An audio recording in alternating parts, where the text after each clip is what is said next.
Bom dia, terceiro ano, tudo bem com vocês? A gente vai começar aqui o PET 3, tá? E eu vou só mostrar para vocês qual que é a matéria referente à semana 1, né? Nós vamos estudar fascismo e nazismo, né? Nós vamos falar sobre algumas características desses regimes ditos totalitários. Claro que nós terminamos aí a Primeira Guerra Mundial. Vamos falar sobre a ascensão desses dois regimes que se dão durante o chamado entreguerras, tá? Deixa eu abrir aqui o nosso PowerPoint, tá? Então vamos lá.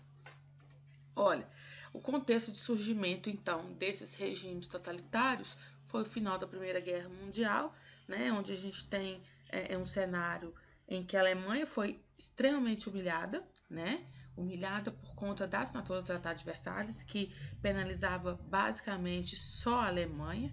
A Itália, quando a gente coloca aqui vitória mutilada, a Itália, não sei se vocês se lembram desse fato, ela lutou, ela iniciou a Primeira Guerra Mundial do lado da Tríplice Aliança, né, do lado da Alemanha e tal. E foi oferecida à Itália regiões riquíssimas em minérios, províncias irredentas, caso a Itália mudasse de lado, o que a Itália fez em 1915.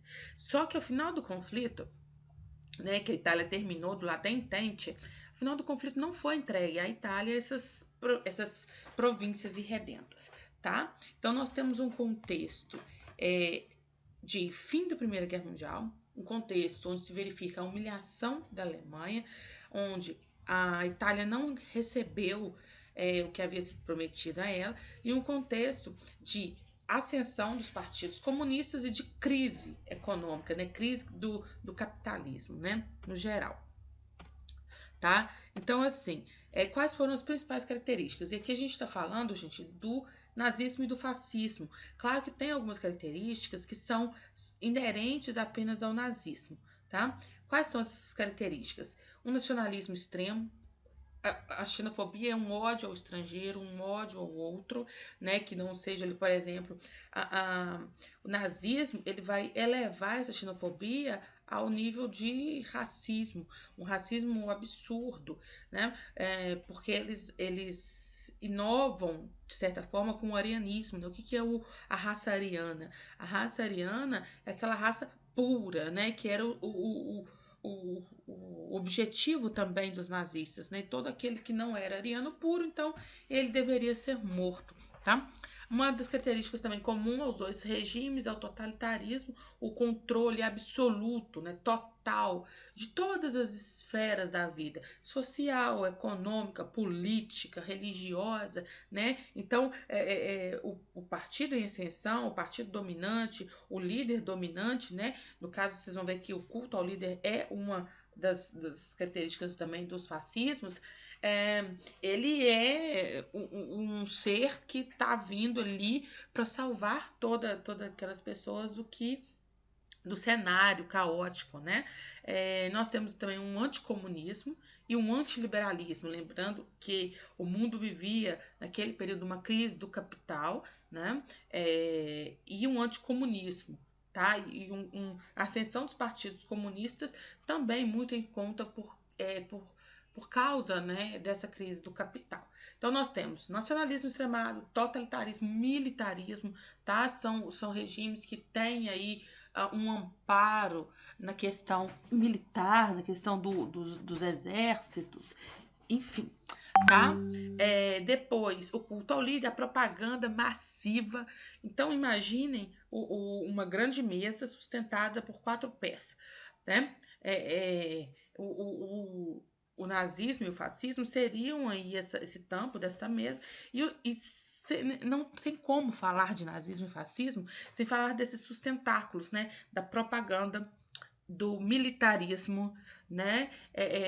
São os sustentáculos do totalitarismo, do nacionalismo, né? Nós temos aí, dentro do militarismo, um uso de uma violência extremada, né? Então, nós temos esse totalitarismo, né? O militarismo, nós temos aí a propaganda e a violência, né? que são ali sustentáculos para todo esse sistema, tá? Para o nazismo, nós temos essa questão do arianismo e do espaço vital, né? Que é esse expansionismo territorial, né? O espaço vital seria aquele espaço que, de acordo com os nazistas, era imprescindível para que eles pudessem plenamente desenvolver suas capacidades, tá? O fascismo italiano, então, começa com a vitória na Primeira Guerra Mundial, quando eles não ganham aquilo que havia sido prometido, né? E daí nós temos um crescimento muito grande do partido dominante, à época que o unipartidarismo é uma das características dos totalitarismos, né? Dos totalitarismos. Aí nós temos a ascensão do fácil de combate, né, no caso do fascismo, dos camisas negras de Mussolini, consequentemente a fundação do Partido Nacional Fascista, a marcha sobre Roma, né, quando eles seus correligionários, eles marcham até a residência oficial do rei, né? Esse é Benito Mussolini. Benito Mussolini assume então como Duce, o governante máximo da Itália, tá? E em 1929, gente, um fato interessantíssimo é a assinatura do Tratado de Latrão. Esse Tratado de Latrão, ele, de certa forma, submete a Igreja Católica ao domínio do Duce. Por quê? Porque o Estado do Vaticano, ele é criado a partir da assinatura do Tratado de Latrão, né? E o catolicismo se torna a religião oficial do fascismo. Olha para vocês verem que coisa interessantíssima, né?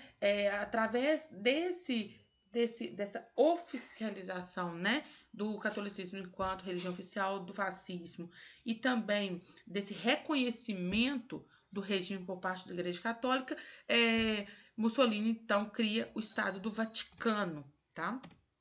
Então, e ganha uma força assim sobremaneira, tá? O nazismo, nós temos também aqui, gente, na verdade, Primeira Guerra Mundial, tá? Nós temos um contexto de derrota da Primeira Guerra Mundial, né? E um sentimento de vingança que surgiu, de revanche que surgiu por conta disso. Claro que, além disso, tem um cenário, né, que é exacerbado pela crise econômica e pelo crescimento socialista em virtude disso.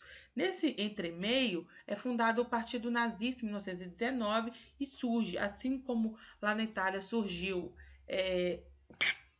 Mussolini, aqui nós temos o Adolf Hitler, que vira o Führer, né? Alemão, tá? Enfim, e como lá nós tivemos todo aquele caminho, né?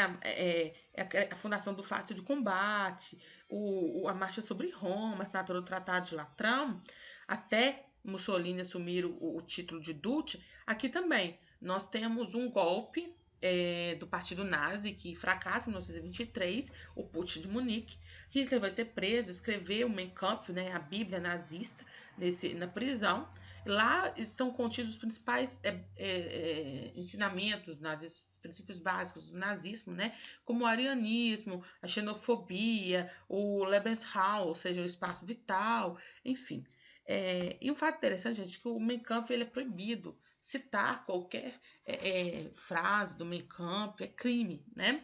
A partir de então, Hitler assume de forma meteórica, a sua carreira política é meteórica, né? Ele se torna primeiro-ministro da Alemanha e quando o presidente Hindenburg morre, ele funda então o Terceiro Reich, se proclamando como Führer, né? É interessante, gente, que vocês notem uma das características comuns desses regimes todos é justamente essas manifestações gigantescas, essa figura do líder que assume o papel de salvador, de messias. Lembrando que o mundo vivia uma situação de crise que era muito amplificada por esses sentimentos de vingança, de revanche, né?